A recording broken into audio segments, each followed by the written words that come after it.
औरत चाहे तो घर को स्वर्ग बना दे। आज की कहानी। एक गांव में एक जमींदार था। उसके कई नौकरों में जग्गू भी था। गांव से लगी बस्ती में बाकी मजदूरों के साथ जग्गू भी अपने 5 लड़कों के साथ रहता था। जग्गू की पत्नी बहुत पहले गुजर गई थी। एक झोपड़े में वह बच्चों को पाल रहा था। बच्चे बड़े होते गए और जमींदार के घर नौकरी में लगते गए। सब मजदूरों को शाम को मजदूरी मिलती। जग्गू और उसके लड़के चना और गुड़ लेते थे। चना भूनकर गुड़ के साथ खा लेते थे। बस्ती वालों ने जग्गू को बड़े लड़के की शादी कर देने की सलाह दी। उसकी शादी हो गई और कुछ दिन बाद गोना भी आ गया। उस दिन जग्गू की झोपड़ी के सामने बड़ी धूम मची। बहुत लोग इकट्ठा हुए और नई बहू को देखने आए। फिर धीरे धीरे भीड़ छटी। आदमी काम पर चले गए, औरतें अपने अपने घर। जाते जाते एक बुढ़िया बहू से कहती गई, पास ही घर है, किसी चीज़ की ज़रूरत हो तो संकोच मत करना, आ जाना लेने। सबके जाने के बाद बहू ने घूंघट उठाकर अपने ससुराल को देखा तो उसका कलेजा मुंह को आ गया। जर्जर सी झोपड़ी, खूंटी पर टंगी कुछ पोटलियाँ और झोपड़ी के बाहर बने 6 चूल्हे। जग्गू और उसके सभी बच्चों का अलग अलग चूल्हा। बहू का मन हुआ कि उठे और सरपट अपने गांव भाग चले, पर अचानक उसने सोचा, वहाँ कौन से नूर गड़े हैं, माँ है नहीं, भाई भाभी के राज में नौकरानी जैसी जिंदगी ही तो गुजारनी होगी। यह सोचते हुए वह बुक्का फाड़ रोने लगी। रोते रोते थक कर शांत हो गई। मन में कुछ सोचा। पड़ोसन के घर जाकर पूछा, अम्मा एक झाड़ू मिलेगी? बुढ़िया अम्मा ने झाड़ू, गोबर और मिट्टी दी और साथ में अपनी पोती को भेज दिया। वापस आकर बहू ने एक चूल्हा छोड़ बाकी सभी फोड़ दिए। सफाई कर गोबर मिट्टी से झोपड़ी और द्वार को लिपा। फिर उसने सभी पोटलियों के चने एक साथ किए और अम्मा के घर जाकर चना पीसा। अम्मा ने उसे साग और चटनी भी दी। वापस आकर बहू के चने के आटे की रोटियां बनाई और इंतजार करने लगी।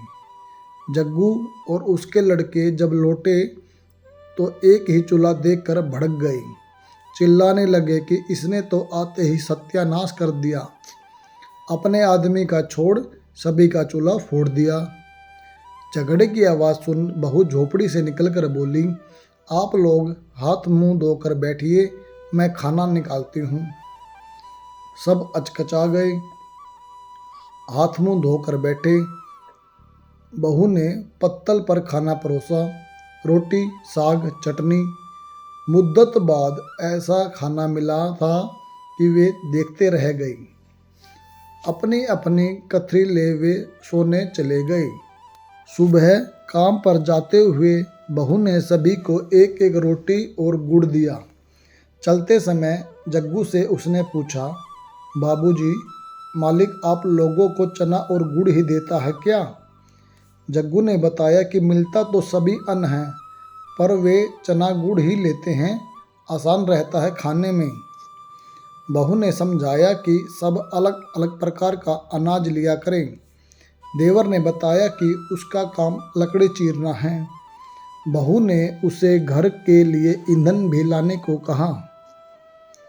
बहू सबकी मजदूरी के अनाज से एक एक मुट्ठी अन्न अलग रखती, उससे बनिए की दुकान से बाकी ज़रूरत की चीज़ें लाती। जग्गू की गृहस्थी धड़ल्ले से चल पड़ी। एक दिन सभी भाइयों और बाप ने तालाब की मिट्टी से झोपड़ी के आगे बाड़ बनाया। बहू के गुण गांव में चर्चित होने लगे। जमींदार तक यह बात पहुंची। वह कभी कभी बस्ती में आया करता था। आज वह जग्गू के घर उसकी बहू को आशीर्वाद देने आया। बहू ने पैर छूकर प्रणाम किया तो जमींदार ने उसे एक हार दिया। हार माथे से लगाकर बहू ने कहा कि मालिक, यह हमारे किस काम आएगा। इससे अच्छा होता कि मालिक हमें 4 लाठी जमीन दिए होते, झोपड़ी के दाएं बाएं तो एक कोठरी बन जाती। बहू की चतुराई पर जमींदार हंस पड़ा और बोला, ठीक है बहू रानी, जमीन तो जग्गू को मिलेगी ही, पर यह हार तो तुम्हारा हुआ। औरत चाहे तो घर को स्वर्ग बना दे। यह चैनल एक प्रेरणा स्रोत है और ज़िंदगी जीने के नज़रिए को जाहिर करता है। इस चैनल पर हर रोज़ धार्मिक और प्रेरणादायक कहानियाँ और आत्मविश्वास से जुड़ी गाथा सुनाई जाती हैं। उम्मीद करता हूँ आप सबको अच्छी लगी होंगी। कमेंट करके ज़रूर बताएं। चैनल को लाइक करें और सब्सक्राइब ज़रूर करें।